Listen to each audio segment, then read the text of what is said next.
Maraming pagkakaibigan ang hindi nagtatagal.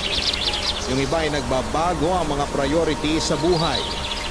Napapalayo sila sa mga taong una nilang naging kaibigan hanggang sa tuluyan na silang mawalan ng komunikasyon sa isa't isa. Meron din namang matatawag nating seasonal na kaibigan. Yung naging kaibigan mo lang dahil naging magkaklase kayo o naging magkatrabaho. Pero kapag dumating kayo sa punto na hindi na kayo magkasama, nawawala na rin yung samahan na inyong nabuo. Ganyan din kayang mangyari sa samahang nabuo ng kabarangay natin ngayong araw sa mga kaibigan niya mula pagkabata. Yan ang ating pakikinggan dito sa mga kwento ng pag-ibig, buhay at pag-asa sa nangungunang Barangay Love Stories. Dear Papa Dudut, mapagpalang araw po sa inyo. Ang ibabahagi ko pong kwento ay hindi lang tungkol sa buhay ko, kundi pati na rin sa mga kaibigan ko at sa malaking pagsubok na pinagdaanan namin. Tawagin niyo na lamang po ako sa pangalang Rookie. 30 years old ako nang mangyari ang kwento at project coordinator pa lamang ako noon sa isang kumpanya. Pagka-graduate ko ay naghanap agad ako ng trabaho para hindi na umasa pa sa mga magulang ko kagaya ng gusto nila, Papa Dudut. Kailangan ko kasi munang magkaroon ng experience. Wala nang estudyante pa lamang ako, karamay ko na ang mga kaibigan ko. Apat nga po pala kami magkakaibigan mula noong mga bata pa kami. Ako, si Robbie, si Aliyah at si Tommy. Sobrang solid ng samahan namin. Para na rin kaming magkakapatid. Walang lihiman sa isa't isa at tulungan talaga kapag may nagkakaproblema. Sa tatlo kong mga kaibigan, si Robbie talaga ang pinaka-close ko. Ay kayang pamilya niya. Parehong engineer ang mga magulang niya at may inuumpisahan na ring restaurant business sa US. Kaya balak nilang mag-migrate. Yung ibang kapatid niya nasa Cambodia na. Hanggang sa si Robbie na lang yung naiwan dito sa Pilipinas dahil dito niya gustong magsimula bilang architect. Ganon kakomportable ang buhay ng pamilya niya. Kami naman yung masasabing sakto lang. Hindi kami yung tipong mapera talaga pero hindi rin naman kami nagigipit. Retired teacher si Mama at retired police naman si Papa. Dahil pareho silang naging lisensyado ay pinipressure nila ako. Gusto nila na maging professional din ako, kagaya ng dalawa kong kapatid. Pareho na silang lisensyado. Samantalang ako ay nakadalawang take na ng licensure exam sa architecture, pero hindi pa rin nakakapasa. Pero imbes na magpadala sa lungkot ay nagpapakasaya na lamang ako kasama ang mga kaibigan ko.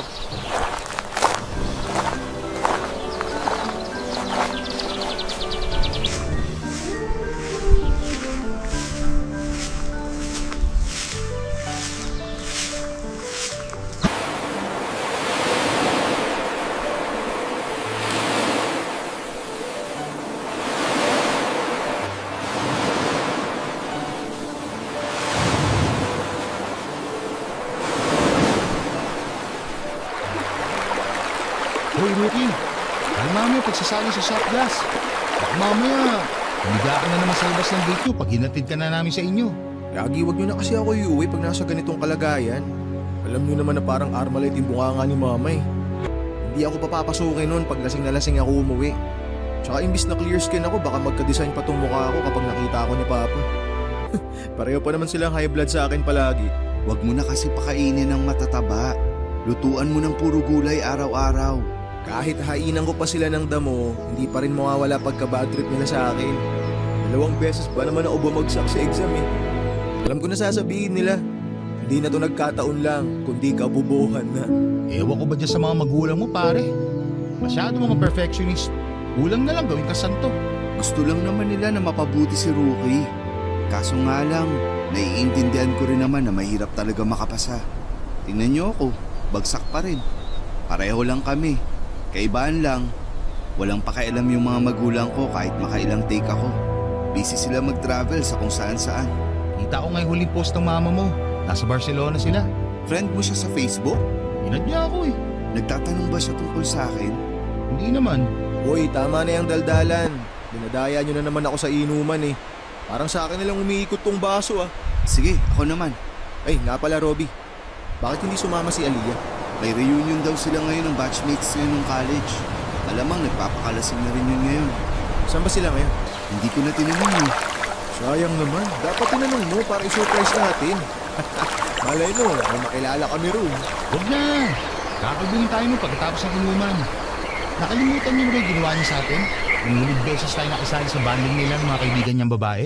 Sabi ko nga, tagal pa naman magpahaba ng buhok. Hirap kasi kay Aliyah. Naturing ang bunso sa ating apat pero disaster yung utak. Uy, girlfriend ko yung pinag-uusapan niyo. Ay, girlfriend ko pala yun? Kala ko kasi kapatid mo lang eh. Mga bully talaga kayo. Sana di na kayo magka-girlfriend. Speaking of girlfriend, hoy, Tommy, nasan yung dinidate mo nung nakaraan? Oo nga no. Lagi wala na kami nun. Bilis naman.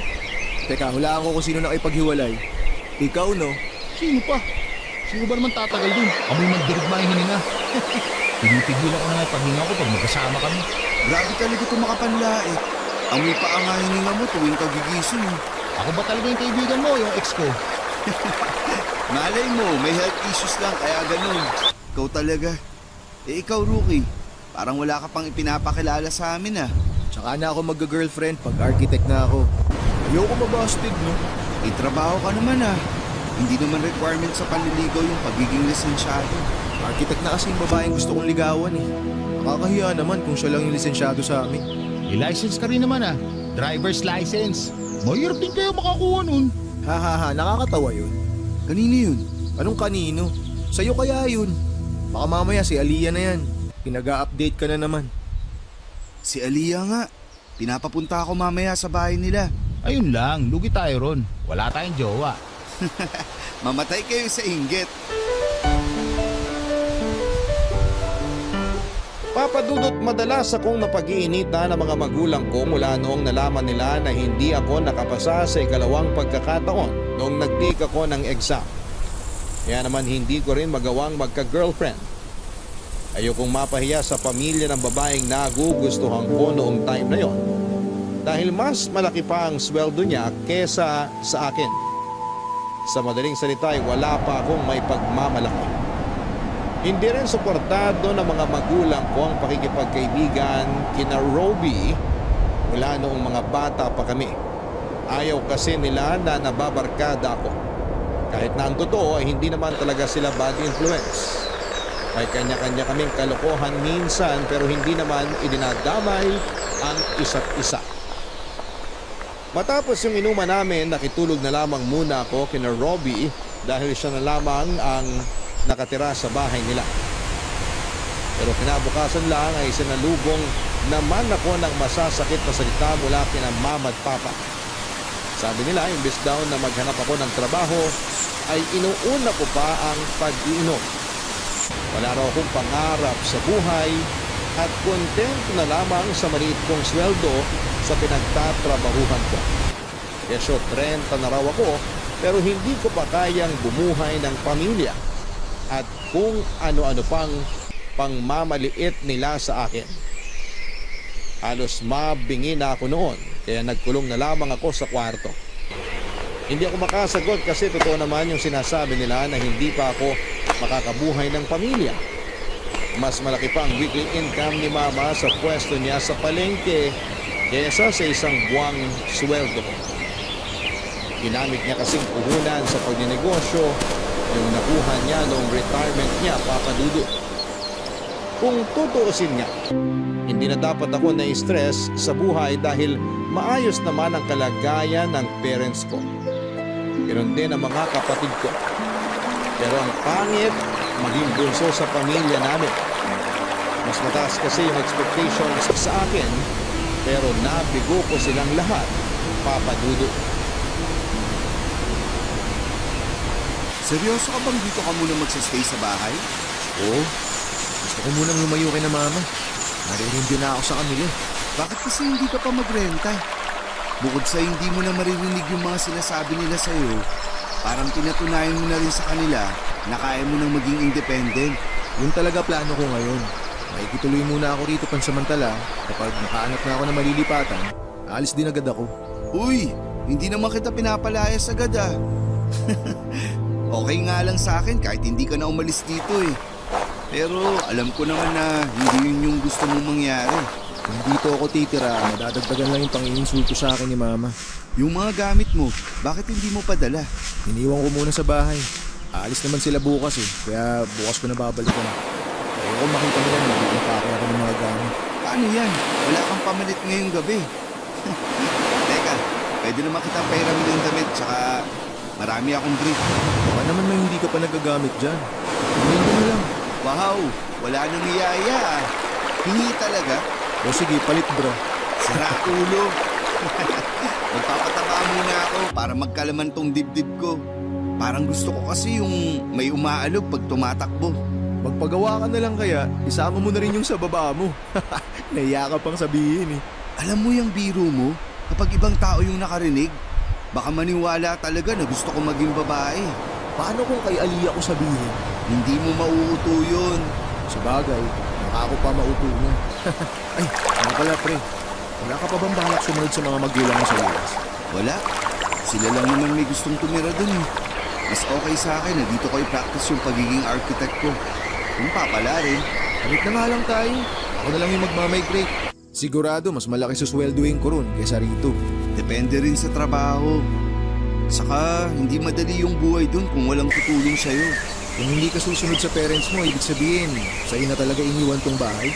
Actually, matagal ng aking tong bahay. Pinalipat na ni Dad yung titulo sa pangalan ko.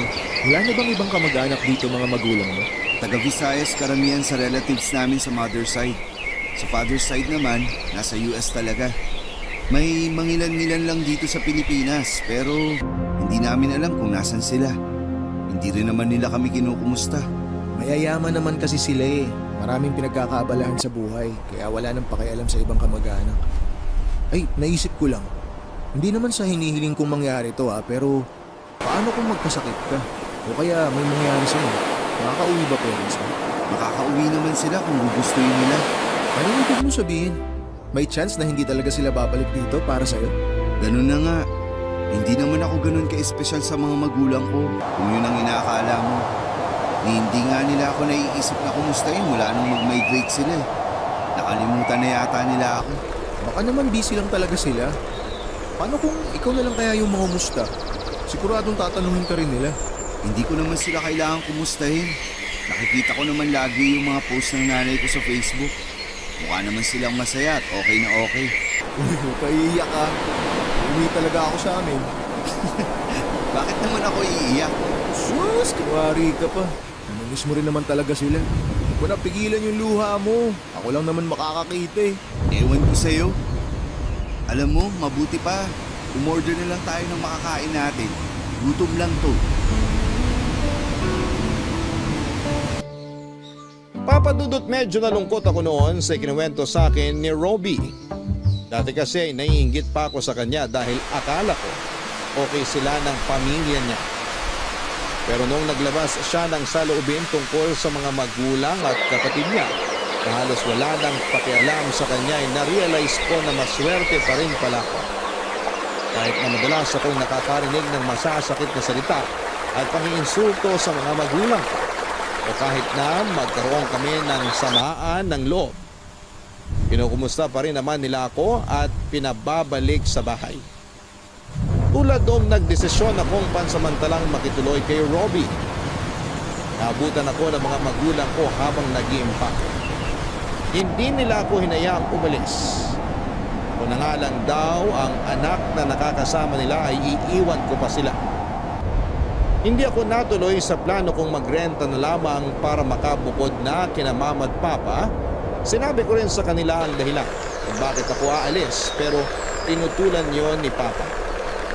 Kaya araw kami may bahay ay para tirahan namin ng magkakasama at hindi na kung saan-saan pa pumunta. Pero kahit naging maayos na kami ay hindi pa rin pumayag si mama na hindi ako makakapasa sa licensure exam. Isang araw ay inaya ko ni Robbie na mag-take ulit. Magpa-file na sana kami noon nang magkaroon kami ng malaking problema na hindi talaga namin inaasahan na mangyayari. Papadudot, nagpapasundo noon si Aliyah kay Robbie nang abutin ng gabi sa bahay ng katrabaho nito. Umaten daw ng binyag at medyo natagalan dahil sa inuman. Nakamotor lang si Robbie noong time na yon at hinihintay niya roon si Aliyah sa labas ng isang eskinita nang biglang lumabas yung tatlong lalaki. Hindi naman daw siya kinabahan dahil mukhang harmless naman ang mga ito. Tumambay daw yung tatlo malapit sa kanya at pagkatapos pa noon ay may dumating pang dalawang lalaki at parang may inabot sa kanila yung isa sa mga nakatambay doon. Hindi na raw yun pinansin ni Robbie dahil baka isipin ng mga lalaki na nakikiosyoso siya sa mga ginagawa ng mga ito. Wala pa raw 2 minuto roon si Robbie nang biglang dumating ang mga pulis. Inuli yung mga lalaki at sa gulat kay Patricia ay isinap. Sakalang nalaman ni Robbie na may nagaganap palang bentahan noon ng nakapaketing droga. Yung tatlong lalaking lumabas mula sa eskinita ang nagbibenta at yung dalawang dumating naman ang bumibili. Dahil nandun siya mismo sa pinangyarihan ng bentahan ay kasama siya sa mga dinala sa presinto, Papadudot. Tommy, bilisan mo mag-drive! Baka kung ano nang ginagawa kay Robbie sa presinto! Aliyah, kumalma ka, okay? Hindi naman siya sasaktan ng mga pulis doon. Hindi siya pwedeng makulong! Hindi pwede! Nandun lang naman siya para sunduin ako eh! Ano ba kasi nangyari? Hindi ka namin maintindihan kanina nung tumawag ka eh. Sabi ni Robbie, huminto lang siya dun sa may iskinita para abangan ako.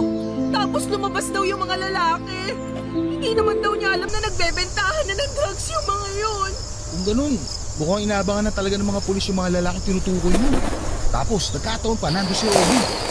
Kahit sabihin niya na hindi niya kilala yung mga lalaking yun at hindi naman siya involved sa bintahan, hindi siya paniniwalaan. Mabigat na kaso pa naman pag may kinalaman sa drugs. Kasalanan ko to eh. Hindi na sana ako nagpasundo sa kanya. Napahamak patuloy siya ng dahil sa akin.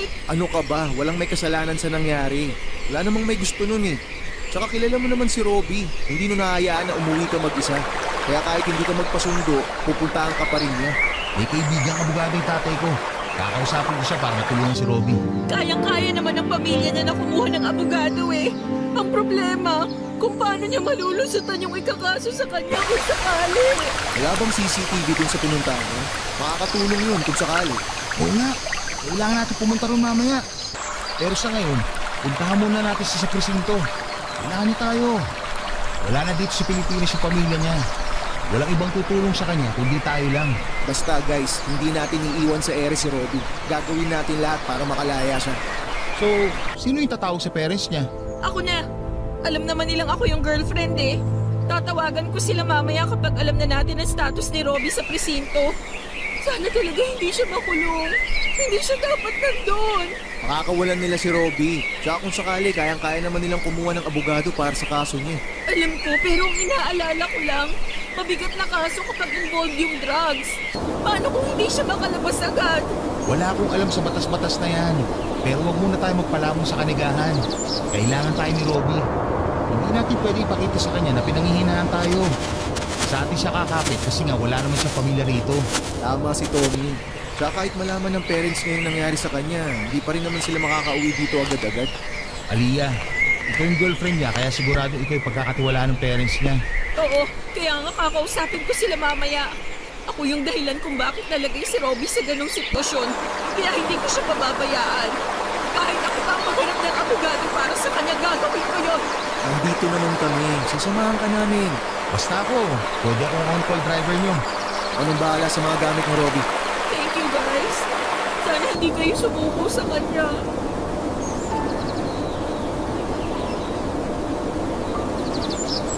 Papadudot dahil walang nakakita kay Robbie noong dumating siya sa eskinita para patunayang hindi siya kasali sa bentahan, ay hindi naging madali ang lahat para sa kanya. Nag-negative din siya sa drug test, pero hindi pa rin yon sapat na basihan para makalaya siya. Masyadong komplikado ang kaso ni Robbie. Mahigit 50 grams na drugs ang nakuha sa mga lalaking hinuli kasama niya. Kaya naman kahit may abogado siya ay mabagal ang naging pag-usad ng kaso. Nangyari na nga po noon ang kinakatakutan namin, Papa Dudut. Nagulong si Robbie at hindi pa namin alam kung hanggang kailan siya roon. Komplikado na nga ang kaso niya. Nagkaroon pa ng mga aberya.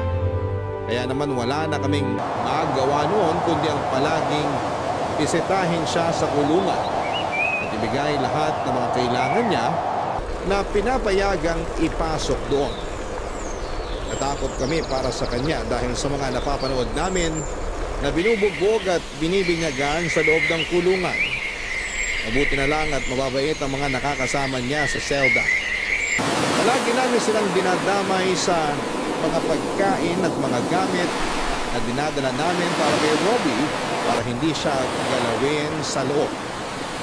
Nang malaman ng mga magulang ko na nakulong si Robbie ay pinagsabihan ako ng tatay ko at sinabihang dumistansya sa mga kaibigan ko. Hindi raw kasi maganda sa imahe ko kung mapapasama ako sa ganung klase ng mga kaibigan. Nagalit pa ako noon at hindi ko na napigilang sagutin ang tatay ko. Para depensahan si Robbie, humingi ako ng tawad sa ginawa kong yun. Pero nanindigan ako sa kanila na inosente ang kaibigan ko at makakalaya rin nito. Pero nung umabot na ng 3 taon ang pagkakakulong ni Robbie, may isa sa amin ang ginusto ng sumuko, Papa Dudut.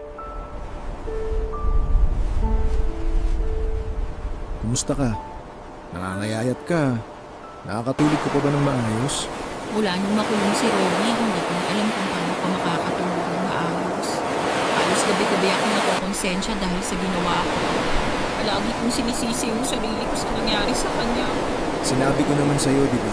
Hindi mo kasalanan yun. Hindi rin gusto ni Robbie na sinisisi mo yung sarili mo.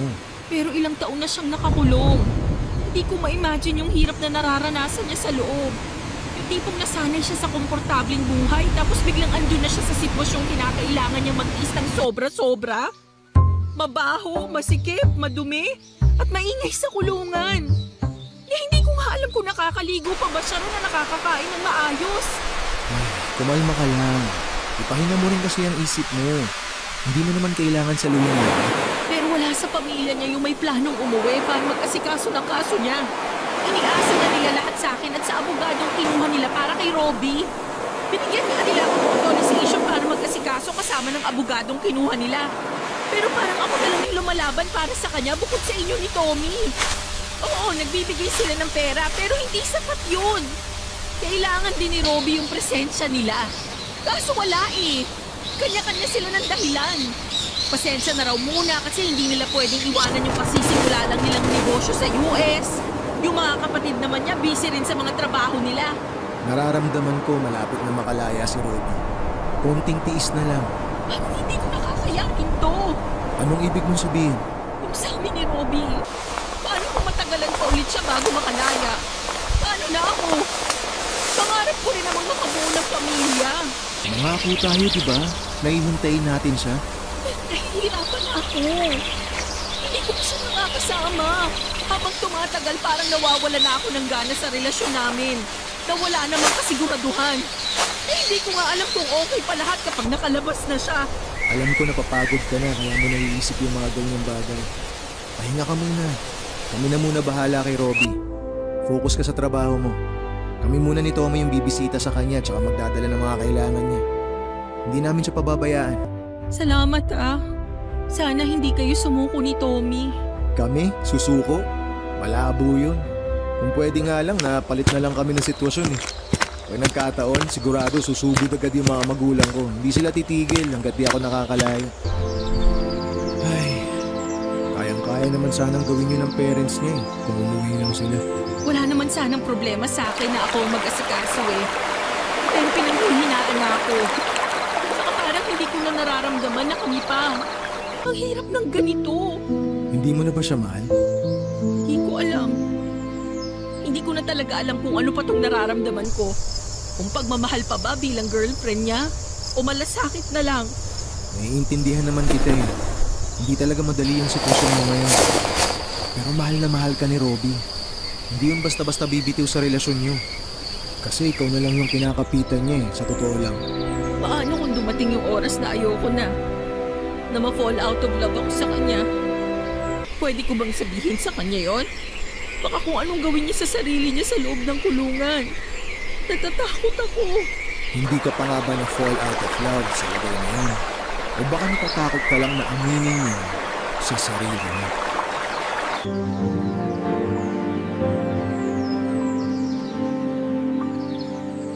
Papa Dudut, hindi ka agad nakasagot si Aliyah sa tanong kong yun.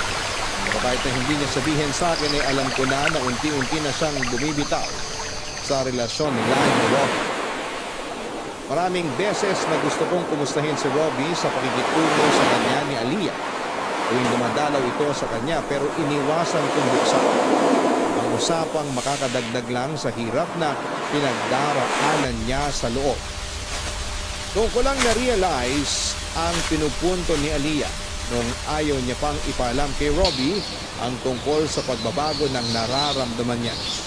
Tuwing dumadalaw kami kay Robby ay dinadaan na lang namin sa biruan ang kumusta. Biniro pa namin siya noon na kung pwede lang sana kaming mag-ipon ng picture namin tuwing dinadalaw namin siya ay gagawan pa namin yon ng album para ipakita sa paglabas niya. Nag-request siya noon ng mga gamit para sa mga preso na kinonsulta muna namin sa management. Lagi rin namin siyang dinadalhan ng malambot na unan. Mga pagkain gusto niya at kung ano-ano pa tuwing dumadalaw kami sa kanya para hindi niya ganong maramdaman na nakakulong siya. Kung madalas ang pagdalaw namin sa namang pagdala ng pagpunta ni Aliyah. Noong time na yun ay pauwi na ang kapatid ni Robin na nasa Cambodia para ito na mismo ang mag-follow up sa kaso. Pero habang hindi pa ito nakababalik ay pinagpapatuloy ni Aliyah ang mga kailangang gawin. Hindi ko na lang po yun ededetalye dahil hindi ko rin po sigurado kung pwede ko yun banggitin dito. Umabot na nga po sa punto na hinahanap na ni Robby si Aliyah. Nagtatanong na siya noon kung bakit bihira na lamang itong dumalaw sa kanya. Wala namang kaming maisagot dahil hindi na rin namin alam kung ano na ang nangyayari kay Aliyah ng mga panahong yon, Papa Dudut. Papa Dudut, hindi namin nakalaing aabot ng 5 taon ang pagkakakulong ni Robby. Sa pagkakataong yun ay halos mawala na rin kami ng pag-asa. Umusad naman ang kaso niya pero sadyang napakabagal lang talaga ng hustisya noon para sa kanya. Ilang birthday, Pasko at bagong taon na ang lumipas na hindi pa rin namin nakakasama si Robby. Sabik na kaming makasama siya sa labas. Pero dahil sa mga ganap sa buhay namin ay medyo dumalang na rin ang pagdalaw namin sa kanya. Noong time na yon nga pala ay nakapasa na ako sa licensure exam. At ang emosyon ko noon dahil pangarap talaga namin yun. Sa wakas ay naramdaman ko na rin na proud sa akin ang mga magulang ko. Pero sa kabilang banda ay nalungkot din ako dahil pareho na sana kami ni Robby na nakapasa kung hindi lang siya nakulong. Hindi ko tuloy alam noon kung tama bang ibalita ko pa sa kanya na nakapasa ako o hintayin ko na lang siya na makalabas. Baka kasi makadagdag pa sa isipin niya yung naudlot niyang pangarap dahil sa isang maling pagkakaaresto sa kanya. Sa 4 na taong lumipas, marami na ang nagbago sa buhay na. Si Tommy na na-promote na sa trabaho niya. Si Aliyah ay promoted na rin pero bihira na makipagkita sa amin. Hanggang isang araw ay nag-decide siya na kausapin kaming dalawa ni Tommy. Wala kaming ideya kung tungkol saan ang sasabihin niya. Pero pumunta pa rin kaming dalawa dahil matagal na talaga namin siyang hindi nakakasama, Papa Dudut. Pre, wala ka bang napapansin sa bunso natin? Meron. Blooming na blooming. Anong meron ha? Parang naglilihim ka na yata sa amin eh. Tsaka nakakatampo na rin. Ngayon lang ulit nagpakita sa atin, oh. Ito pa si Robby, dinadalaw niya. Samantalang tayo. Pasensya na kayo. Ang dami lang din kasing ganap sa buhay ko ngayon. Alam niyo naman, promote na ako sa trabaho kaya mas lalo akong naging busy. Kayo rin naman, di ba? Oo, pero madalas pa rin kami nagde-date ni Tommy. Namiss kasi namin ang isa't isa. Actually, kami na nga eh. Pero syempre hindi mo alam yun kasi hindi ka na namamansin. Seryoso ba? Siyempre hindi. Tinan mo to. Paghahalata ang walang alam sa samahan natin. Pasensya na, may problema kasi ako ngayon eh. Kaya mo kami naalala. Ganun na lang ba purpose namin sa buhay mo? Naalala mo na lang kami pag may problema ka. Hindi naman sa ganun. Kailangan kasi akong sabihin kay Rory. Pero bago sa kanya, sa inyo ko muna sasabihin. Ano ba yun? Parang kinakabahan ako. Gusto ko nang makipag-break sa kanya. Ano? Bakit naman? Sa totoo lang, last year ko pa sana gustong gawin to. Hindi ko na kasi kayang maghintay. Aliyah naman. Kung titis na lang sana, makakalaya na si Robby. Pero hindi pa tayo sigurado kung kailan yun mangyayari. Tommy naman, 33 na ako. Gusto ko nang makabuo ng pamilya. Magagawa mo naman yun kapag malaya na si Robby. Hindi ko na siya mahal. Yung nararamdaman ko sa kanya ngayon, kagaya na lang din nung sa inyo. Pagmamahal bilang isang kaibigan. Teka, bakit wala ka man lang reaksyon dyan, Rookie? Kanina ka pa nananahimik. Huwag mo sabihin alam mo na yung tukol dito. Ay, nagkausap na kami ni Aliyah noon. Pero nung time na yon hindi pa siya sigurado. Pero ngayon na nasabi niya na yung nararamdaman niya, ibig sabihin, sigurado na siya. Kaya hindi na ako nagulat. At susuporta mo siya na makipag-break kay Robby. Pre, hindi naman natin hawak yung puso ni Aliyah eh. Siya yung makakaramdam kung mahal pa niya si Robby o hindi na. Wala na tayong magagawa ron. Alam natin kung gaano kalaki yung naging sakripisyo niya. Hindi natin siya masisisi, lalo na ngayon. Aminin na natin, pre. Hindi pa rin naman tayo sigurado kung makakalabas na ba si Robby ngayong taon o baka sa susunod pa. May buhay din si Aliyah sa labas ng kulungan. Gaya nating dalawa. Tama ka naman eh. Inaalala ko lang talaga kung paano ito tatanggapin ni Robby. Paano kung magpatiwakan mo sa loob? Hindi niya gagawin yun, ano ka ba? Nagawa niya makasurvive sa loob ng kulungan ng 4 na taon. Ito pa kaya? Hindi naman mahina yung pagkakakilala natin sa kanya eh. Malalampasan niya lahat to. Pasensya na kayo. Alam ko naman na iniiwasan nyo lang talaga na masaktan si Robby. Pero kahit naman nasa labas siya, mangyayari pa rin to kung hindi na kami pareho ng nararamdaman sa isa't isa. Saka nangako naman ako na kahit wala na kaming dalawa, hindi ako mawawala sa samahang to. Sasamahan ko pa rin si Robby sa laban niya. Naiintindihan din naman kita.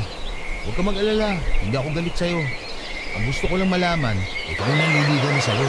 Oo nga, para lang alam namin. Mabakapan ka pa rin naman namin kay Robby. Basta ipakilala mo sa amin kung sino man yung dahilan ng pagiging blooming mo ngayon. Tama. Kailangan makilala namin siya.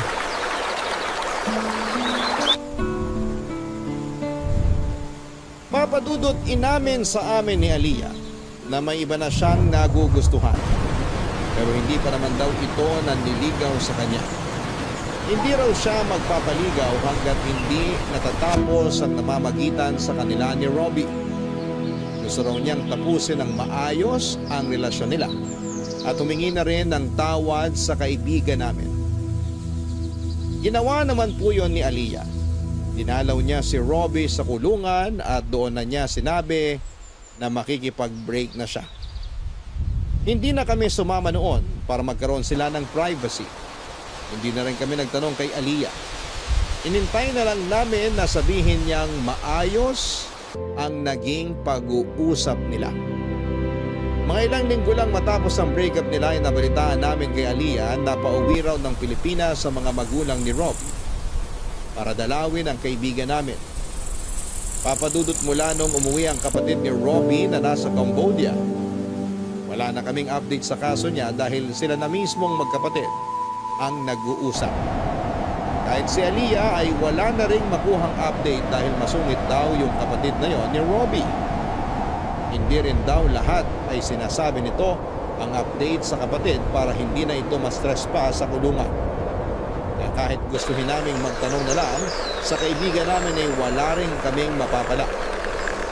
Nang umuwi ang mga magulang ni Robby, naglakas loob kami ni Tommy na pumunta sila sa bahay nila.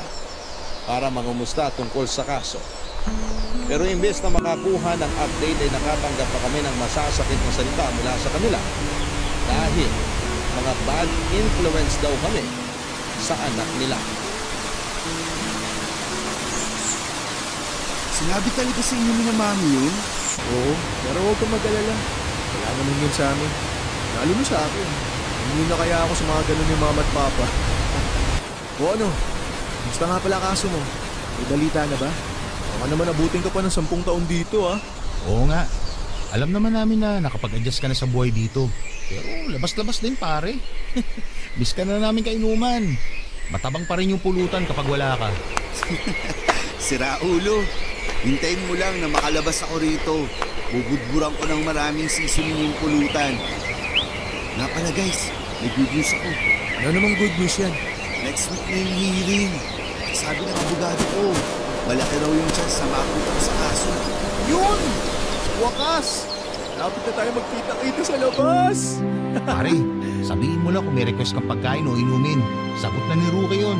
Sagot ko na yung babae. Siyempre, matagal-tagal ka nagpakabay dito sa loob. Ito talaga, puro kagaguhan nasa isip. Nararamdaman ko lang kasi na kailangan natin mag-shot puno paglabas mo. Siyempre, broken-hearted ka. Ay, sorry. Ayos lang. Maayos naman kami nag-break ni Aliyah. Masakit yun kasi isa sa mga kinakapitan ko yung relasyon naming dalawa. Kaya nagpakatatag ako rito. Tapos ngayong malapit na ako makalaya, saka ko pa malalaman na hindi niya na pala ako mahal. Walwal talaga malala paglabas mo, pare. Uy, Tommy, walwal talaga? Sorry. Drama niyo naman kasi masyado eh. Nagmahal din naman ako. Pero seconds lang, nakapag-move on na ako. Huwag mo ako igaya sa'yo. Kakatian lang naman yung nararamdaman mo, hindi pagmamahal. Huwag kayong mag-alala. Hindi naman ako magpapatiwakal dito dahil sa breakup namin ni Aliyah. Nasaktan lang ako pero natanggap ko na rin naman kaagad. Ay, hindi rin ako galit sa kanya. Marami na siyang ginawa para sa akin. Malaki yung naging sakripisyo niya para sa akin. Kaya nakulong ako. Kaya maliit na bagay na lang napalayain ko siya sa relasyon namin. Nasunod niya yun. Narinig mo yun, Tommy? Si Robby dapat yung tinutularan mo. Hindi mo gumaganti ka pa sa mga babae na ipag-break sa'yo. Sige, pagtulungan niyo ako. Magagawan ko talaga kayo na rebulto. Pero seryoso, nakilala niyo na ba yung manliligaw ngayon ni Aliyah? Ayun, interesado rin pala sa bago ni Aliyah. Ako na sasagot. Oo, nakilala na namin. Mas gwapo sa'yo. Ano? Mas gwapo sa akin? Patingin nga ng picture. Loko, binibiro ka lang. Hindi pa namin nakikita. Bakit interesado kung makilala yung bago? Kakausapin mo ba? Tapos, pagbibiling ka na ingatan si Aliyah kasi ingatan mo siya nung kayo pa? Oh, nakakatouch yung sobra. Alam mo pare, kanina pa sana kita sinikmuraan kung wala nang bantay dito. Hanggang ngayon, siraulo ka pa rin eh. Paano ka na-promote sa lagay na yan ha? Siguro ikinama mo yung... Hoy, huwag ka judgmental. Pinaghirapan ko yun, no? Deserve ko ma-promote. Pero syempre, hindi mo wala yung mga babae naglalaway sa akin sa opisina. Napakayabang mo talaga. Hintay ka lang na makalabas ako. May sasapaw na ulit sa'yo. Papadudot 1 linggo na lang ang hinihintay namin para makalaya si Robby kaya inihanda na namin ang sorpresa namin sa kanya. Noong time na yon kasi balak na sanang bigyan ni Aliyah ng chance yung bago niyang manliligaw. Pero tuwing lumalabas daw sila para mag-date ay si Robby pa rin ang naaalala niya. Hanggang sa kinausap nga namin siya, sinabing malaki ang chance na makalaya na ang kaibigan namin. Nag-isip-isip noon si Aliyah at umiyak pa siya sa amin ni Tommy noong sabihin niyang hindi pa talaga buo ang loob niya na magkaroon ng bagong karelasyon kahit na wala na sila ni Robby. At noong tanungin namin siya kung ano ang dahilan ay napakasaya namin noong sinabi niya na hindi pa rin niya kayang palitan si Robby sa buhay niya. Parang kinailangan lang niya noon ng panahon para makahinga. Kaya hiniling niyang makawala na sa relasyon nila. Pero sa halip na bigyan ng chance ang sarili niya na kumilala ng ibang lalaki, ay parang mas lalo pa niya na na-realize na mahal pa rin niya si Rob. Dahil doon ay naghanda kami ng sorpresa para sa kaibigan naming lalaya na sa kulungan. Isang special day para sa kanilang dalawa ni Aliyah. Pero hindi lang yon simpleng day, dahil balak nang mag-propose ni Aliyah kay Robbie. Sinuportahan namin yon. Alam naman kasi namin na sila talaga ang bagay sa isa't isa. Kung si Robbie ang makakatuluyan ni Aliyah, hindi na kami mag-aalala na baka mapunta siya sa maling tao. Ang problema, ilang araw na lang sana bago yung hearing noong ibinalita sa TV na may paparating daw na bagyo. Kapag sumama ang panahon, may posibilidad na hindi matuloy ang pagdinig sa kaso. Papadudod sa awa ng Diyos ay natuloy pa rin ang pagdinig sa kaso ni Robbie. Kahit kasi may storm signal noon ay maaraw pa rin at maganda ang panahon. Para naghimala po talaga noong araw na yon matapos ang hearing, ay sobrang saya naming lahat noong sa wakas ay acquitted na si Robbie sa kaso. Mahigit 5 taon din siyang nakulong at nagdusa sa loob bago nakalaya. Parang pinagbayaran na rin po niya ang pagkakasalang hindi naman po niya ginawa. Hindi lang naman po siya ang may ganong kaso, pero maswerte pa rin po siya na nagkaroon pa siya ng pagkakataong makalaya, Papadudo. Kahit na hindi po kami iyakin ng mga kaibigan ko ay napaluha talaga kami noong makasama na namin siya sa labas. Kaming dalawa lang ni Tommy ang sumundo sa kanya gaya ng napag-usap. Halos hindi mabura ang ngiti ni Robbie noong inilibot muna namin siya bago inihatid sa bahay niya. Noong time na yon ay nakabalik na sa US ang mga magulang niya, kaya kami na lang ulit ang kasama niya na mag-celebrate. Dumaan naman doon ang kapatid niyang nagkasikaso sa kaso niya. Pero saglit lang silang nagkasama at nagpaalam na rin ito para sa flight pabalik ng Cambodia. Akala ko may inanda kayong party para sa akin. Excited pa naman akong kumain ng masasarap ngayon. Chill ka lang kasi. Nagpa-reserve na kami sa restaurant, okay? Pero sa ngayon, pumili ka muna ng pangmalakasan mong outfit kasi first time mo magsusuot ng magandang damit pagkatapos mong makulong ng 5 taon. Grabe, nakakapanibago. Pwede ko na ulit isuot kahit anong gusto ko. Ay, mas masaya sana kung kasama rin natin si Aliyah. Ano na muna siya isipin? Masaya mo sa kadate niya. Kaya nga kami nandito kasi kami muna yung date mo. Hindi sana siya nakipag-break sa akin. Akala ko na sana mag-propose sa kanya. Oh, sad boy. Walang iyakan mamaya inuman lang. Ako, iiyak. Tanggap ko na yun. Wala naman akong choice kundi maging masaya na lang para sa kanya. Alangan namang magwala ako sa date nila nung bago niyang manliligaw. Mas nakakahiya naman ata yun. Hindi lang yata. Nakakahiya talaga, pre.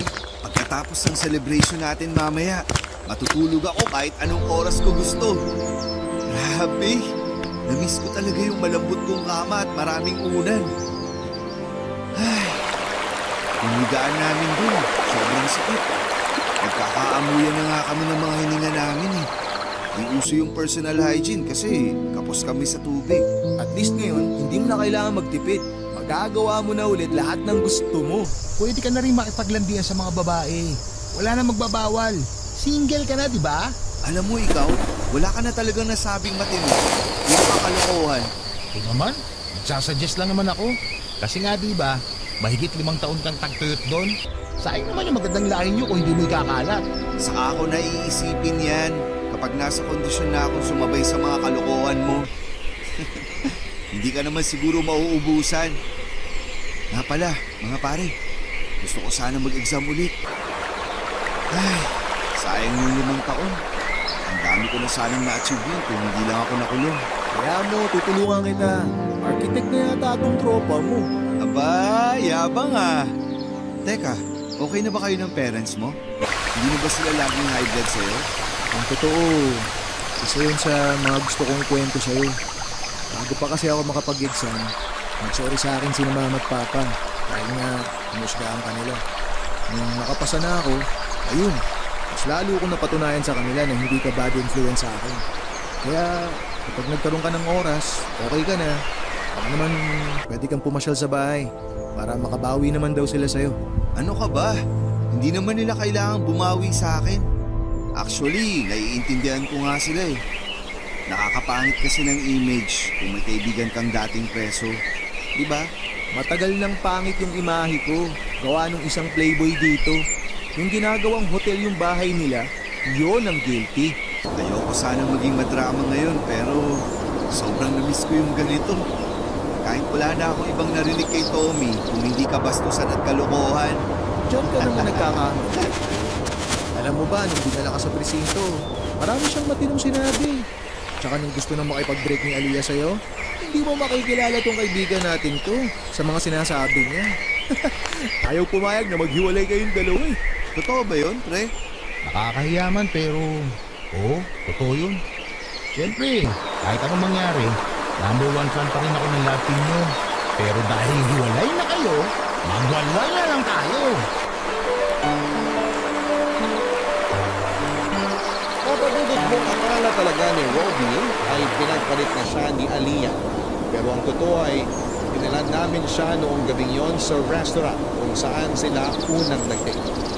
Hindi siya makapaniwala na ibiyan ni Tommy ang romantic date na yon para sa proposal. Pinagsisihan ni Aliyah ang ginawa niyang pagsuko sa relasyon nila ni Robbie. At matapos nga ang madamdamin nilang pag-uusap ay doon na nag-propose ang bunso namin. Kitang-kita namin ang pagkagulat sa mukha ni Robbie dahil hindi niya talaga inaasahan na babae pa mismo ang magpo-propose sa kanya. Kahit hiyang-hiya siya sa sorpresa namin sa kanya, ay tinanggap niya ang proposal ni Aliyah. Pero hindi siya pumayag kung hindi niya maibibigay ang engagement ring na matagal na niyang gustong bilhin para sa sanay proposal niya. Makalipas ang ilang buwan ay nagpakasal sina Robbie at Aliyah sa West. Parents lang sana nila ang kasama sa kasal pero dahil pamilya na rin ang turing ni Robbie sa amin ni Tommy ay kasama kami sa seremonyas ng kasal. Ang ibang bisita ay sa reception na lamang nagkita-kita. Sa simbahan sana nila gustong ikasal pero hindi naman pwedeng madaliin ang preparation. Minadali ng mga magulang ni Aliyah ang kasal noong nalaman nilang buntis na pala siya. Papadudot kahit noong mga anak na si Aliyah ay nandun pa rin kaming mga kaibigan niya. Memorable ang araw na yon dahil nahimatay si Robbie nang makita niyang pumutok na ang pamilya ng asawa niya. Safe namang nailabas yung bata pero matapos yon ay hindi namin inaasahan na magkakaroon pala kami ng problema. Nagkaroon kasi ng severe postpartum hemorrhage si Aliyah at kinailangan siyang salinan ng dugo. Laking pasasalamat na lang namin noon dahil pareho kami ni Aliyah ng blood type kaya nakapag-donate kagad. Saka lang kami nakahinga ng maluwag noong bumudi na ang kalagayan niya.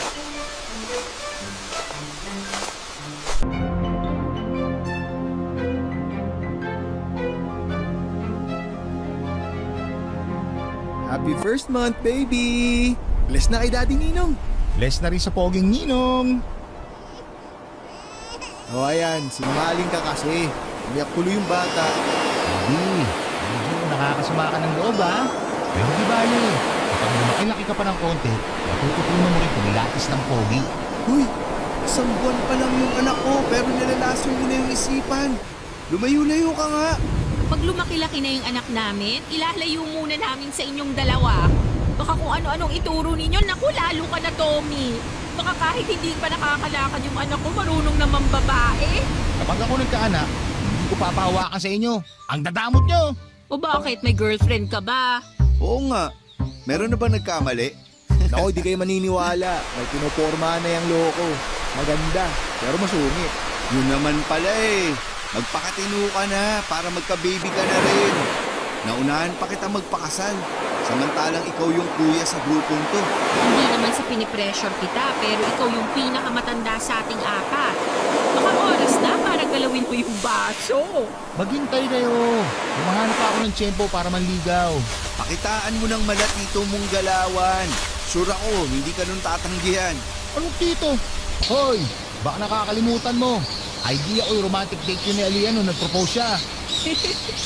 Oo nga pala. Sorry na, kuya. Nga pala, Rookie, tuloy ba yung pag-alis mo? Aalis siya? Ano to? Bakit hindi ko na naman alam? Oo nga, ako rin hindi ko alam. Wala rin akong idea. Ano yan? Kahit naman gustong gusto ko, di rin ako matutuloy. Hindi ko na-meet yung qualifications nila. Okay lang yan. Maganda rin naman karir mo kahit nandito ka lang sa Pilipinas. Alay mo, sa mga susunod na taon, sa ibang bansa ka na nagtatrabaho. Oo nga. Pag nangyari yun, kami pa mismo maghatid siya sa airport.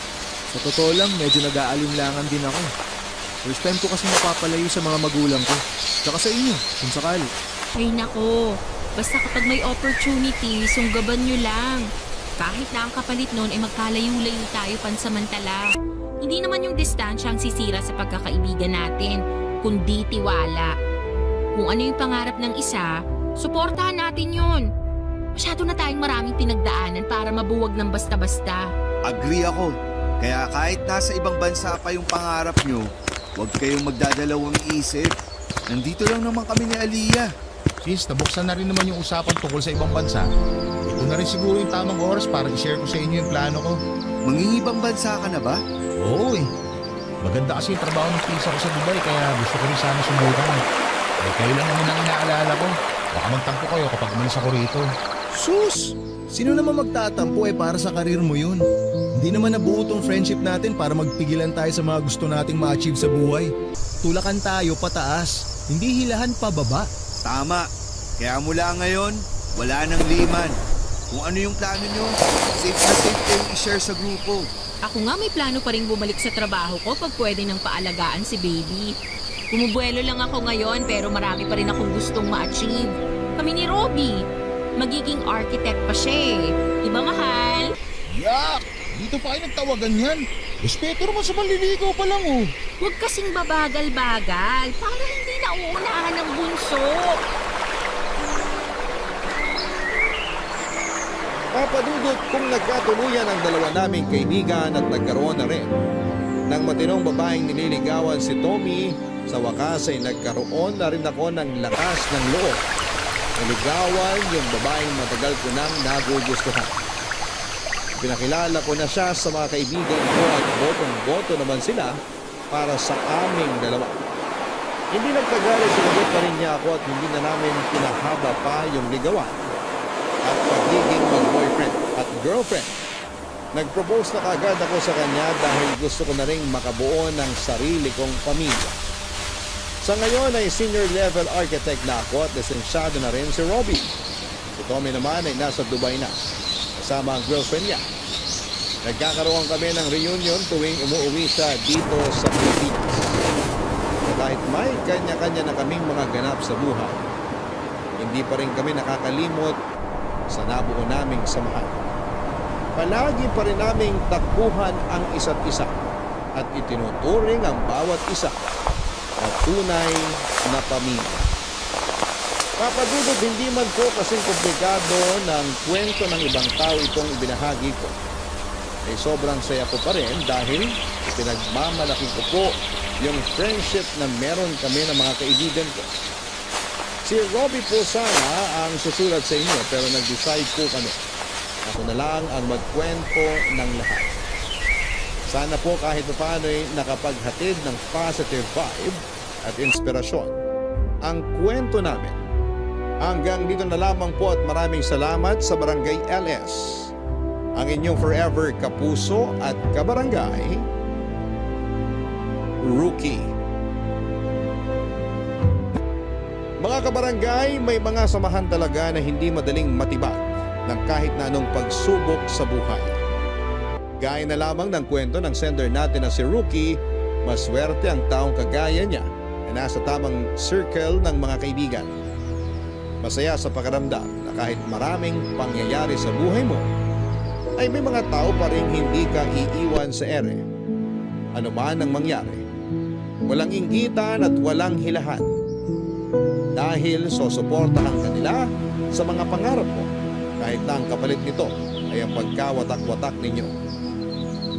Hanggang sa muli mga kapuso, ko po si Papa Dudut sa mga kwento ng pag-ibig, buhay at pag-asa sa nangungunang Barangay Love Stories number 1. Dear Papa Dudu, ako nga pala si Donna, sa kasalukuyan ay 45 years old na.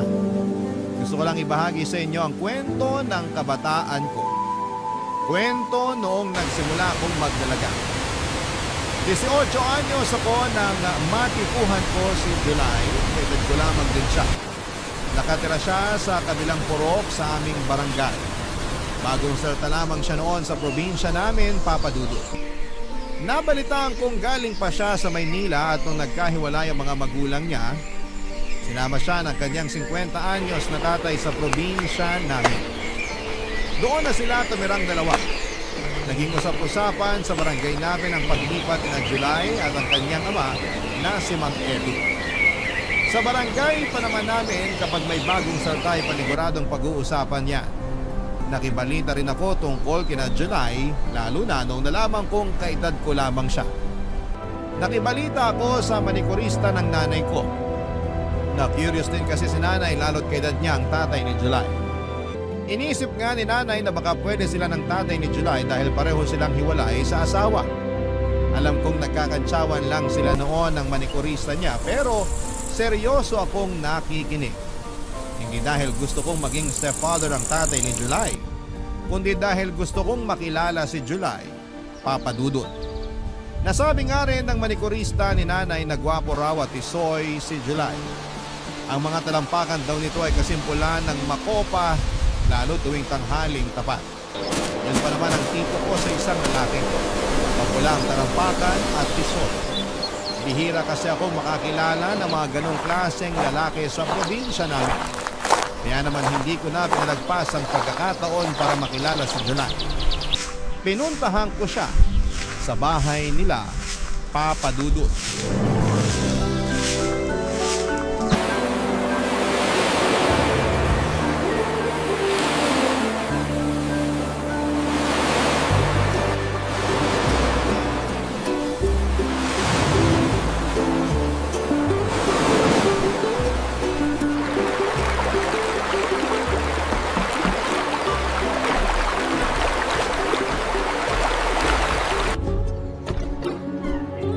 Hello?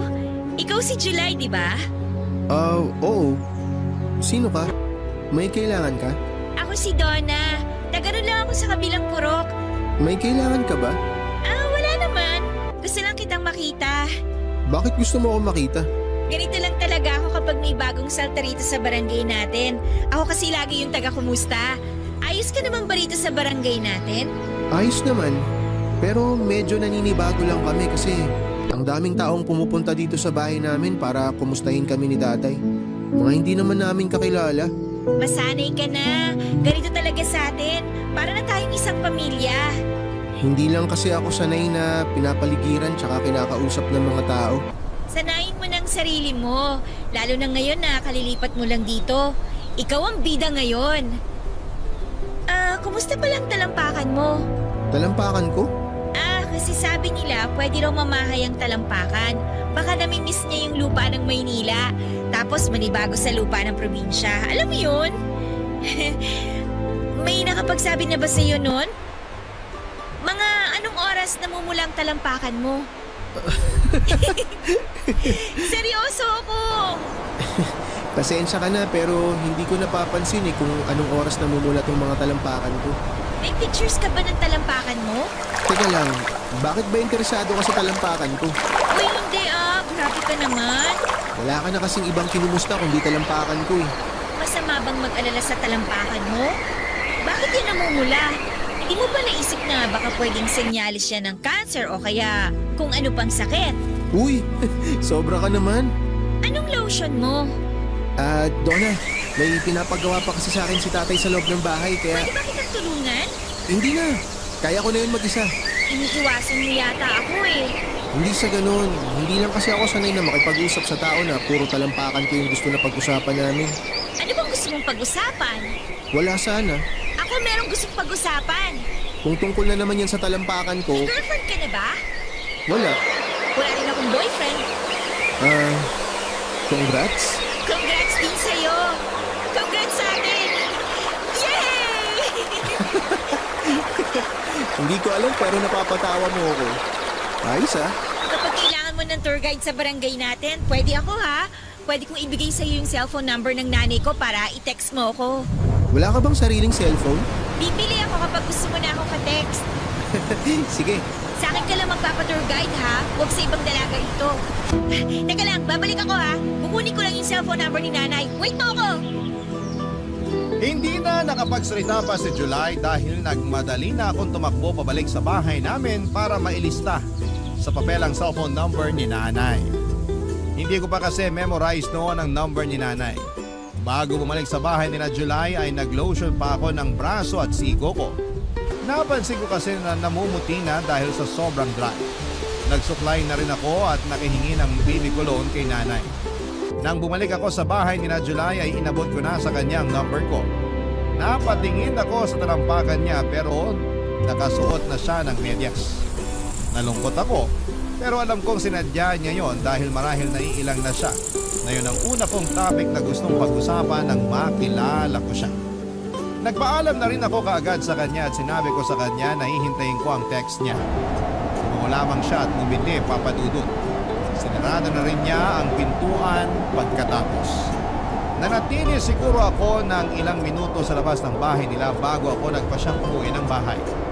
Nakangiti at panay ang huni ko ng paborito kong love song habang sinasabayan ko ng pilit na sayaw. Napansin yun ni nanay at sakto kakatapos lang magsaing ni nanay kaya may oras ito para kausapin ako sa napansin niya sa akin. Close kami ni nanay. Lalo na nung nawala na si tatay sa buhay namin. Wala akong naitagong sekreto kay nanay, siyang best friend ko. Sinabi ko sa kanya ang lahat-lahat. Lalo na yung pagkakakilala namin ni July. Sa kanya ko talaga unang sinabi ang tungkol doon. Wala rin naman kasi akong ibang kaibigan na mapagsabihan. Talagang si nanay lang ang tinuturing kong kaibigan sa buhay ko. Masaya akong nagkwento sa kanya, masaya rin siyang nakinig sa akin. Pinag-usapan namin si July habang umiinom kami ng instant coffee, papadudot.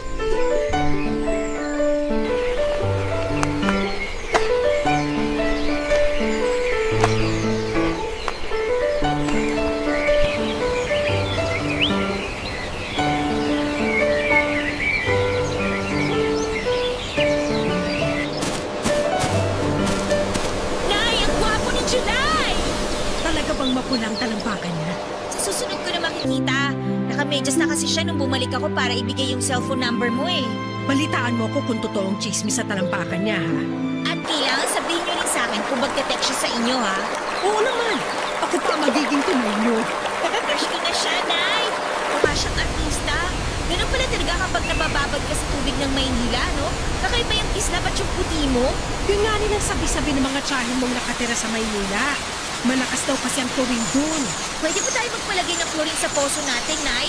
Baka mahal yun. Ipambili na lang natin ang karne. Siguro mayaman si na July, no? Mukha naman. Laki ba naman ang bahay na tinutuluyan nila? Kapit-bahay nga niya yung mga OFW sa Japan at Dubai, eh. Magustuhan ka kaya niya? Parang langit at lupa kayo? Mabilib ka naman sa akin, Nay. Hindi man tayo mayaman, pero maganda naman ako. Tiwala naman ako sa ganda mo. Ikaw nga lagi ang music purok natin tuwing may liga eh. Buti pinaalala niyo yan. Ipapakita ko kay July yung mga picture ko na nag-miss ako last year. Ang ganda ko dun, di ba? Isuot mo na rin yung shorts na ginamit mo nung nag-views ka para lalo siyang mabilib sa'yo. Hindi na kasya sa akin yun eh. Tumaba na ako. Isusuot ko na lang yung bestidang pinagsisimbang gabi ko. Yung kulay dilaw. Nagmumukha kang may hepa sa bestida na yun. Mag-shorts ka na lang. Makinis naman ang hita mo. Nay, pag niligawan ko ba siya, may chance kaya ako? Oo naman.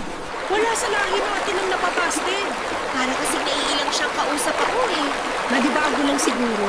Sanayin mo lang sa presensya mo. Ano kaya pwede kong ibigay sa kanya kapag manliligaw na ako?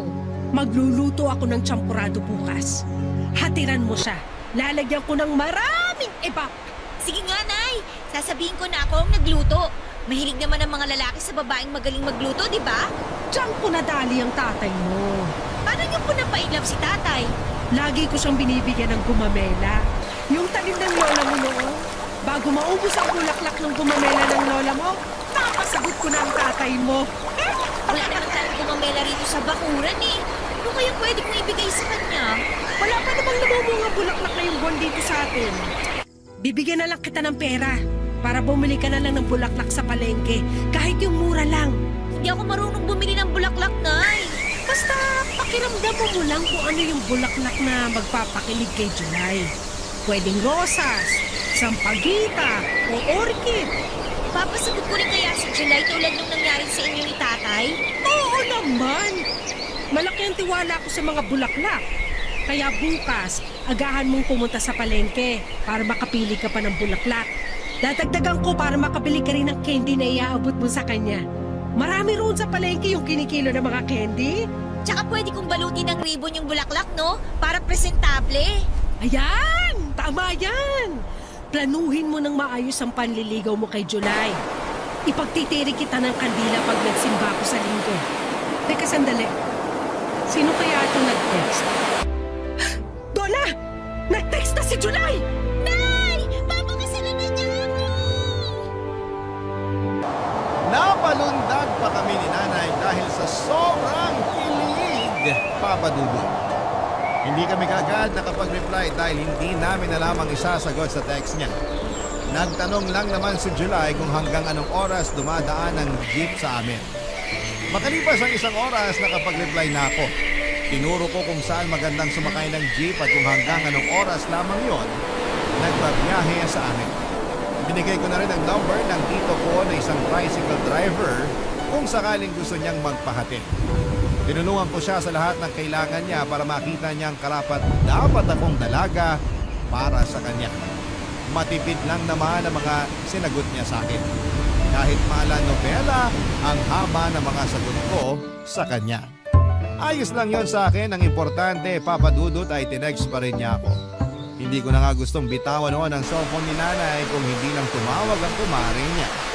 Kinabukasan, maaga ako nagtungo sa palengke para bumili ng bulaklak. Marami na akong inikutan pero wala akong natipuhang bulaklak na babagay para kay July.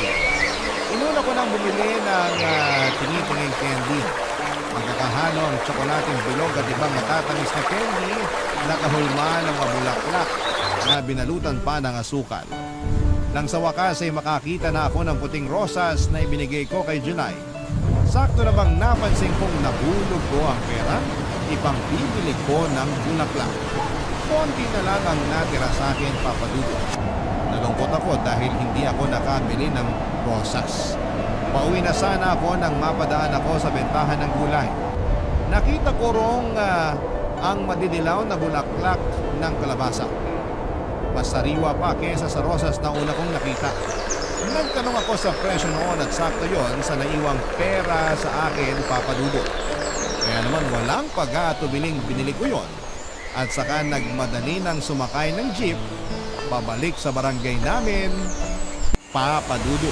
Barangay Love Stories. Barangay Love Stories. Papa Dudu, nagmadali ako bumalik sa bahay dahil pagpawisan ako sa palengke. Kailangan ko magpalit ng damit at mag-ayos. Binabad ko muna sa garapon na may tubig ang nabili kong bulaklak ng kalabasa. Nagmadali ako maligo at magpahid ng lotion. Pinuntahan ko rin ang kwarto ni nanay para makigamit ng lipstick niya at pulbos. Wala si nanay noon, nagsimba siya kasama ang kumari niya. Alam kong pinagtirik din niya ako ng kandila para makabilis ang pagsagot sa akin ni July. Nung makapag-ayos na ako ay nilapitan ko ang altar namin para humingi ng tulong sa Diyos. Para lakasan ang loob ko sa gagawin kong panliligaw kay July. Medyo nanginginig pa ako noon dahil parang gusto ko nang umatras. Kaso kapag naaalala ko ang kwento ng pag-iibigan, nanay at tatay ay nabubuhayan ako muli ng loob. Nagkape muna ako para masigurado lang na malakas ang loob ko kapag hinarap ko si July, Papa Dudu. Inabangan ko lang makabalik si nanay para mapalakas pa rito ang loob ko. Kaya lang naubos ko na ang kape at nahuhulas na ang pulbos ko. Ay wala pa rin si nanay. Kaya nagpasa akong sugurin na ang bahay ni July. Bitbit ang bulaklak ng kalabasa. Dahan-dahan ako naglakad patungo sa bahay ni July. Ayokong tumakbo dahil baka mahulas ang pulbos ko sa mukha. Saka para hindi agad kumupas ang baby kulong, na ibinudbud ko sa damit at kilikili ko. Nang makarating na ako sa harapan ng bahay nila ay nagalangan akong pumatok. Ang dami kong in-overtake. Paano kung allergic pala siya sa bulaklak ng kalabasa? Paano kung ayaw niya sa amoy ng baby kulong? Paano kung ayaw niya sa babaeng magpupulbos ng mukha? Nasa ganitong pag-iisip ako, Papa Dudut, nang bigla na lamang bumukas ang pintuan at niluha noon si July. Papa Dudut.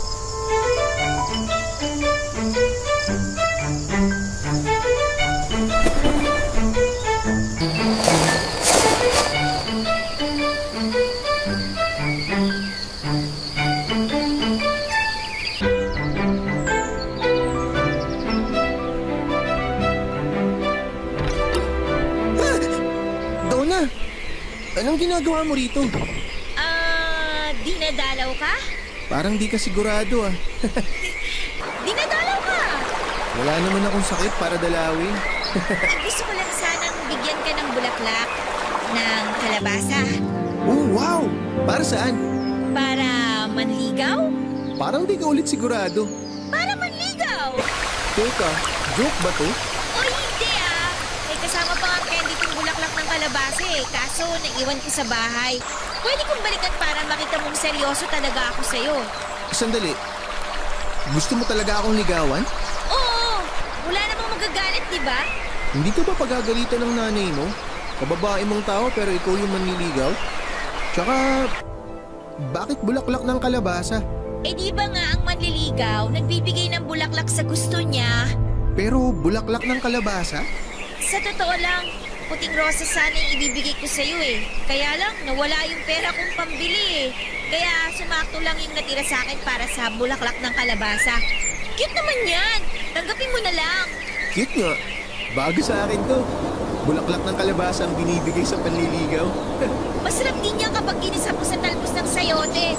Sahugan mo rin ang karne ng baboy. Ganun, iluluto.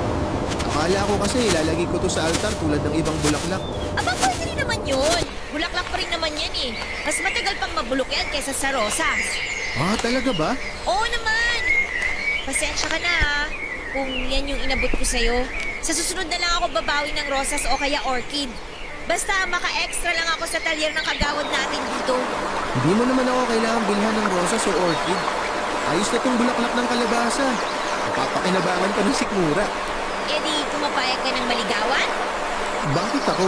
Eh kasi ikaw yung type ko eh. Pero babae ka. Babae ako. Hindi ba weird yun? Wala namang masama sa weird.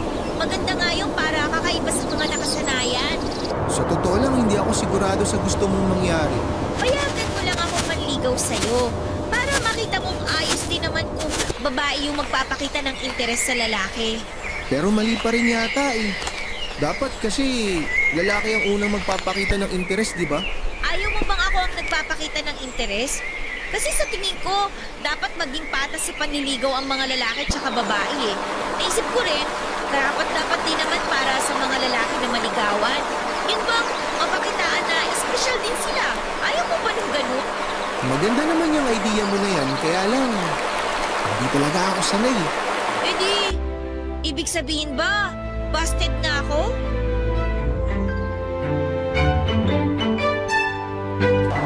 Papa Dudut, hindi naman umik si July sa tanong ko. Pinagmasdan ko lamang ang mukha niya. Hindi ko mabasa kung ano ang laman ng isipan niya. Inulit ko ang tanong ko sa kanya pero ang tanging sinagot lamang niya ay kailangan niyang pumunta ng plaza dahil gusto niyang bumili ng scramble at kikiam. Inaya niya akong sumama sa kanya at natuwa ako. Bit-bit pa rin niya ang bulaklak ng kalabasa at sabay na nga kaming naglakad patungo sa plaza. Malapit lang naman yon sa bahay nila. Kaya mabilis din kaming nakarating. Nilibin niya ako ng scramble at kikiam. Naupo kami sa sulok habang kinakain ang mga yon. Hindi niya ako kinakausap. Nakafocus siya sa kinakain niya. Ako naman ay nakafocus sa mga susunod kong plano kung paano ko mapapaibig si July. Pagkatapos namin kumain ay inaya na niya akong umalis. Ayoko pa sana pero sinabi niyang magsasaing pa raw siya. Hinatid ko siya hanggang sa bahay nila at nagpaalam at inihaan naman niya ako. Hindi ko na inulit ang tanong ko kung busted na ba ako sa kanya. Nabuhayan pa rin ako ng pag-asa dahil ibig sabihin lamang noon ay hindi niya sinasarado ang pintuan sa panliligaw ko. Yun ang nakuha kong mensahe base sa ipinakita niya. Masaya akong umuwi ng bahay at nakwento ko nga agad kay nanay ang nangyari. Pinalipas ko ang ilang araw, bumili ako ng bulaklak ng kalabasa. Kahit may pangbili naman ako ng rosas dahil nakapag-extra na ako sa talyer ng kagawad namin. Mas pinili kong bilhan pa rin siya ng bulaklak ng kalabasa dahil alam kong natuwa siyang sa pagiging praktikal ng ideya na yon. Nagtungo ako sa bahay nila. Malakas ang loob kong kumatok at inaasahan kong si July muli ang magbubukas ng pintuan pero nagulat ako nang ang tatay niya na si Mang Edo ang nagbukas ng pinto.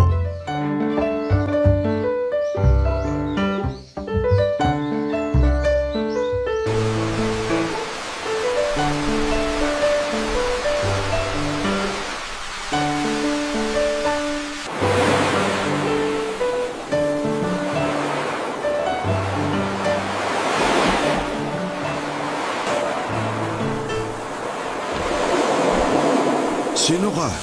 Donna po, kayo po ba si Mang Edu? Ako nga. Paano mo ako nakilala? Sikat po kayo ni July dito sa barangay natin. Ganun po talaga kapag bagong salta. May kailangan ka ba? Ah, yung anak niyo po sana? Si July. Hindi mo siya naabutan. Kaalis lang din kanina.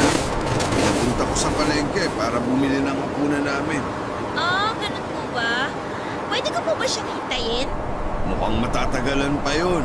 Nagpaalam sa akin na maglilibot daw sa bayan. Sayang naman. Dala po ba niya yung cellphone niya? Dala naman. Kaya lang, walang load yun ngayon. Pwede niyo po ba siyang i-text na nandito ako sa inyo para umuwi na po siya? Matanong nga kita, Iha. Sino ka ba? Donna nga po. Nasabi ko na naman po sa inyo kanina, di ba? Ang ibig kong sabihin, ano ka ba ni July? Ngayon lang kasi kita talaga nakita. Wala rin nakakwento tungkol sa iyo ang anak ko. Ah, hindi pala niya nasabi sa inyo. Nobya ka ba niya? Ay, hindi pa po. Hindi pa. Ibig sabihin ba niyan nililigawan ka niya? Hindi rin po. Nagkakamabutihan naman ba kayo? Naguguluhan na ako. Ano ba ang totoo? Ako po yung nanliligaw sa kanya. Ano? Ako po yung nanliligaw sa kanya. Narinig ko naman. Pero seryoso ka ba sa sinasabi mo? Oo naman po. Heto nga po at may dala akong bulaklak ng kalabasa para sa kanya. Kasi nga po nanliligaw po ako. Ikaw ba yung nagbigay ng bulaklak ng kalabasa nung nakaraan? Ako nga po. Inisa niyo po ba sa talbos ng sayote? Kasi sinabi ko po yun kay July eh. O inilagay niyo po sa altar. Bakit naman namin ilalagay sa altar? Bulaklak pa rin naman po kasi yun. Baka lang po na ilagay niyo. Huwag mo sanang mamasamain tong sasabihin ko sa'yo, Donna. Ano po yun? Ayokong makita nanliligaw ka sa anak ko. Niligawan ko na lang po siya kapag wala kayo. Joke! Seryoso ako. Hindi ka ba naturuan ng tatay mo na dapat lalaki ang manligaw at hindi babae? Nanay ko po nagturo sa akin na walang masama kung babae po yung manligaw sa lalaki. Patis naman daw po kasi ang mga babae at lalaki, lalo na po pagdating sa pag-ibig. Mali naman ang nanay mo. Ha? Bakit naman po mali? Eh, siya rin naman po ang nanligaw sa tatay ko. Sila rin po yung nagkaduluyan. Ako nga po yung bunga eh. Pero hindi magandang tingnan. Ano na lang ang iisipin ng mga ninuno natin kapag binaligtad mo ang role ng babae at lalaki? Wala na po silang pakialam doon. Matagal na po silang nasa langit at nagsasaya. Ang importante, yung kung ngayon. Yung matuto tsaka masanay tayo sa pagbabago. Hindi maganda ang pananalitang ganyan, Iha. Pasensya na po pero sinasabi ko lang naman po yung totoo. Sinasabi ko rin ang totoo. Ayokong maaligid ka sa anak ko para manligaw. Kung gusto ka niya, hintayin mong siya ang lumapit sa'yo. Napalunok ako sa huling sinabi ng tatay ni July sa akin, Papa Lolo. Nasaktan ako roon nang pinipilit niyang huwag na ako manligaw. Sinubukan kong depensahan ang sarili ko pero nagpaalam na si Mang Edu. Kailangan na raw niyang magsiesta. Alam ko namang paraan lamang ngayon para makaiwas. Sinubukan kong iabot sa kanya ang bulaklak ng kalabasa para ibigay na lamang kay July papadudot. Pero tinanggihan niya yun. Mas lalo akong nasaktan. Pinagsarhan niya ako ng pintuan at hindi ako kaagad nakagalaw sa pwesto ko. Nabitawan ko na lang ang hawak kong bulaklak ng kalabasa. Hindi ako kaagad umalis sa harapan ng bahay nila at naiyak na ako noon pero kinailangan kong lakasan ang loob ko para ipakita sa mga ninuno ko na hindi ako talonang babae. Dinampot ko ang bulaklak ng kalabasa at nagmadaling umalis sa bahay nila July papadudot. Hindi muna ako umuwi ng bahay at nagtubo muna ako sa plaza kung saan kami kumakain ni July ng scramble at kikiam. Nagtungo ako roon para magdasal. Mas malawak kasing tingnan ang kalangitan sa plazang yon. Kaya naisip kong makikita ko kaagad ng Diyos kapag nanalangin ako roon. Mataimtim akong nagdasal, papadudot at humiling na sana ay magbago ang isipan ng Mang Edu tungkol sa panliligaw ko sa anak niya. Hindi ko na malaya na naglalakbay na ang isipan ko sa negatibo. Tuloy-tuloy na binubulungan ako ng utak ko na tama si Mang Edu. Dapat ko nang itigil ang panliligaw ko kay July dahil hindi yon tama para sa isang babaeng katulad ko. Hindi nagpapigil ang mga negatibong ideya sa utak ko hanggang sa namalayan ko na lamang ang sarili ko na sumuko na sa mga yon. Napaiyak na lamang ako papadudot at hinayaang malaglag sa lupa ang bulaklak ng kalabasa na hawak ko. Barangay Love Stories. Barangay Love Stories. Tulad ng nabanggit ko noong simula ay sinanay nga ang nanligaw kay tatay papadudot. Magkaklase sila noon at maraming nagkakagusto kay tatay pero si nanay lang ang naglakas ng loob na lumapit para manligaw. Inunahan na niya ang mga nagbabala kay tatay. Mabilis na nahulog ang loob ni tatay kay nanay papadudot. Lalo na't lagi siyang hinahatiran ni nanay ng bulaklak ng gumamela at tsampuradong sagana sa evaporada. Doon niya nga totoong nadali si tatay. Hindi naman nila pinagbigay alam sa lahat ng tao na si nanay ang nanligaw kay tatay. Pinalabas pa rin nilang dalawa na si tatay ang nanligaw para hindi kutyain si nanay na mga kakilala nila. Naging masaya sila sa pag-iibigan nila papadudot. Natapos ang relasyon ng pag-iibigan nila noong nasa unang taon pa lamang ako ng high school. Pero hindi naman ibig sabihin noon ay hindi na naging totoo ang pagmamahala nila. Siguro nakadikit lang talaga sa pakete nila ang expiration date ng pagsasama nila. Ang kwento ng mga magulang ko ang dahilan kung bakit malakas ang loob kong manligaw kay July. Akala ko kasi ay papayagan ang tadhana na itulad ang love story ng magulang ko sa amin ni July. Pero ang naitulad pala ay yung paghihiwalay nila. Ang masakit pa ay hindi pa man kami nagsisimulang magmahalan ay pinaghiwalay na kami kaagad ng tadhana. Kapag naiisip ko yun noon, nasasaktan ako. Kapag nasasaktan ako ay tumatambay na lamang ako sa plaza para doon ibuga lahat ng sama ng loob ko habang kumakain ng scramble at kikiam. Iniwasan ko na si July. Hindi na ako bumibili ng bulaklak ng kalabasa para sa kanya. Pinagbawalan ko na rin na si nanay na bumili noon para ulamin dahil nasasaktan lamang ako kapag nakikita ko yun. Naalala ko kasi ang pag-reject ng tatay ni July sa akin. Ang isang araw habang nakatambay ako sa plaza ay dumating itong si July. Nilapitan niya ako kaagad. Papadudot.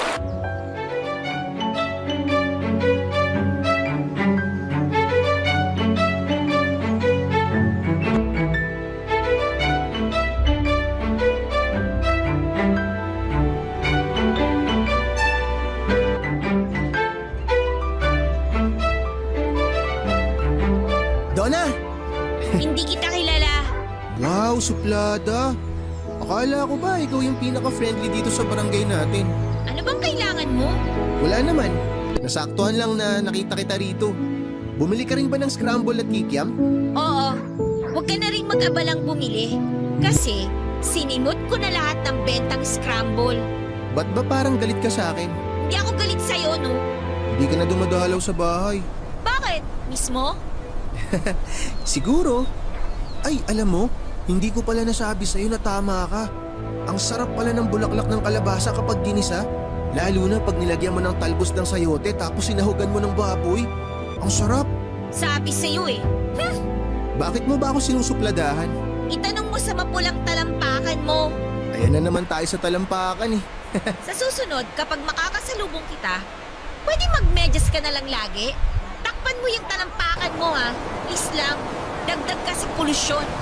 Lo, ano naman naiambag ng talampakan ko sa polusyon? Basta, malis ka na nga.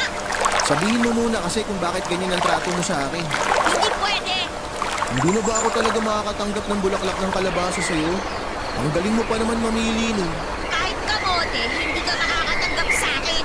Uy, paborito ko yung kamote. Lalo na kapag nilaga tapos sinawsaw mo sa brown sugar. Paborito namin ni tatay yun na merienda. Walang nagtatanong, no? Ang suplaga naman itong manliligaw ko. Di ba dapat ako yung nagsusuplado sa'yo? Umalis ka na nga. Ay, pinapaalis na ako. Sige ka. Anong sige ako? Kapag pinaalis mo pa ako, sa iba na ako magpapaligaw. Ano? Ang sabi ko, kapag pinaalis mo pa ako, sa ibang babae na ako magpapaligaw. Sa kanya na lang ako magpaparigalo ng bulaklak ng kalabasa. O kaya, baka sa susunod, di na bulaklak ng kalabasa ang ibigay niya sa akin. Totoong bulaklak na. Totoong bulaklak? Ano bang akala mo sa bulaklak ng kalabasa? Hindi totoo? Gawa sa papel? Gawa sa hangin? Pagkag-iisip? Ganon? Joke lang. Ikaw naman ang init talaga ng ulo mo ngayon. Nakarami ka naman ng scramble ah. Di ba dapat malamig ang ulo mo? Magpaligaw ka na lang sa iba. O mas maganda, ikaw na lang talaga ang manligaw. Nakakahiya naman sa'yo. Hindi ka pwedeng ligawan kasi lalaki ka. Hindi ako pwedeng manligaw kasi babae ako. Ano ba kasi... Sa susunod na buhay ko, sana lalaki na lang ako para hindi na ako pagbawalang manligaw. Sa susunod na buhay mo, sana maging ipis ka na lang para madali kang tapakan. Ay, ano bang nangyayari sa'yo? Hindi ka naman ganyan ah. Pag natauhan na, hindi na talaga magiging katulad ng dati.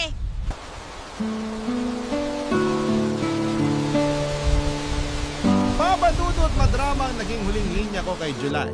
Mala pelikulang eksena kung saan ay iniwan ng leading lady ang leading man niya. Umaasa ko noon na habulin niya ako pero hindi niya ginawa, Papadudot. Hinayaan niya ako mag-walk out at nainis ako lalo. Siguro kung hinabol niya ako, baka naging marupok akong muli.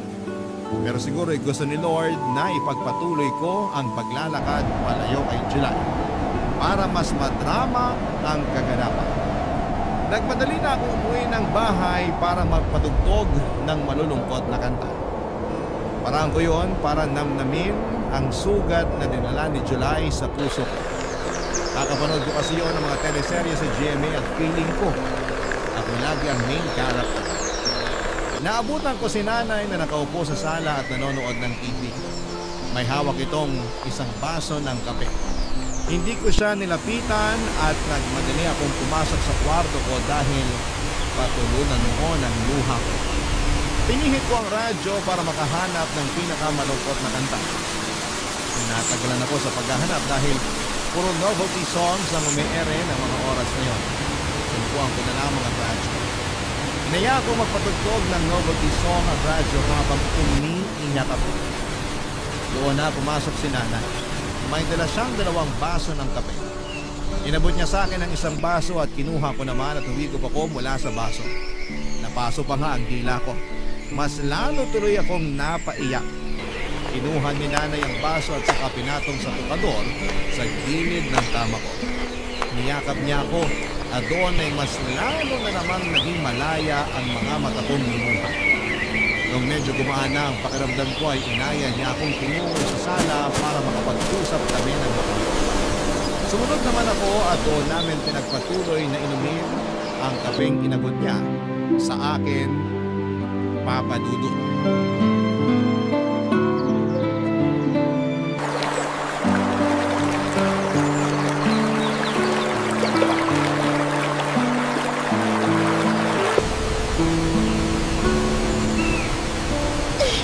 Hindi Hindi na ba mainit yung kape mo? Hindi na po nakakapasok. Bakit ka ba umiiyak? Eh, si July po kasi eh. Anong ginawa niya sa'yo? Wala naman siyang ginawa. Yung tatay kasi niya, Anong ginawa ng tatay niya? pinagbawalan niya akong ligawan si July. Kasi hindi raw yung gawain ng isang babae. Ay, nako. At nagpadala ka naman. Nakuwento mo ba ang love story namin ng tatay mo? Opo! Pero ayaw daw ng mga ninuno natin na manligaw ako sa lalaki. Hindi raw kasi yun ang nakaugalian. Porkit hindi nakaugalian, mali na agad. Alam ba niyang ayaw ng mga ninuno natin ang baluktot na pag-iisip? Sana na'y nandun ka eh, para may kakampi ako nung pinagalitan ako ni Mang Edu. Pwede ko siyang puntahan ngayon para mapagsabihan. Anong akala niya sa anak niya? Ginto? Teka, at may kumakatok. Sige, tuloy mo muna yung pag-iyak dyan. Oh! July! Magandang hapon po, ma'am. Anong ginagawa mo rito? Gusto ko lang po sanang makausap si Donna. Busy siya sa pag-iyak. Bakit po siya umiiyak? Nagtanong ka pa. Malamang binasted mong anak ko. Hindi ko naman po siya binasted eh. Pero pinapabasted siya ng tatay mo sa'yo. Ganon na rin yun. Po? Naku, wala po akong alam dyan. Pwede ko po ba siyang makausap? Papasok ka. Salamat po. Oh, anong ginagawa mo dito? Maiwan ko muna kayo. Lalabas muna ako. Teka na eh. Mag-usap kayong dalawa dyan. Silipin mo na rin yung sinain ko mamaya. Ano ba kasi ginagawa mo dito? Iniwan na kita sa plaza, di ba? Bakit sumunod ka pa dito? Kasi gusto ko itang bigyan ng bulaklak ng kalabasa. Ito oh, nabibili ko lang yan sa palengke nung nag-walkout ka. Okay mo na. Para saan to? Ba't mo ako binibigyan ng bulaklak ng kalabasa? Regalo ko yan sa'yo kasi manliligaw ako. Hindi ako magpapaligaw sa'yo, no? Gusto mo ba sa iba na lang ako manligaw? Sige, tingnan natin kung may babaeng tatanggap ng bulaklak ng kalabasa. Biro lang, wala naman talaga akong balak manligaw ng iba eh. Natakot lang kita para di mo ako basti din. Ako nga itong binasted ng tatay mo para sa'yo, no? Bakit ka ba kasi nakikinig kay tatay? Eh ako naman yung may gusto sa'yo. Hindi kita babasti din, promise. Kaya please, huwag mo rin akong basti din. Bakit kasi ayaw mo ako manligaw sa'yo? Ang simple lang naman nun eh. Eh, nawiwirdohan nga kasi ako. Ayoko talaga. Kagaya mo rin palang tatay mo eh. Wala kayong bilib sa mga babaeng katulad ko. Uy, hindi ah. Bilib ako sa mga babaeng katulad mo. Buo ang respeto ko sa inyo ng nanay mo. Kaya nga gusto ko na ako ang magpakita sa'yo ng respeto at interes eh.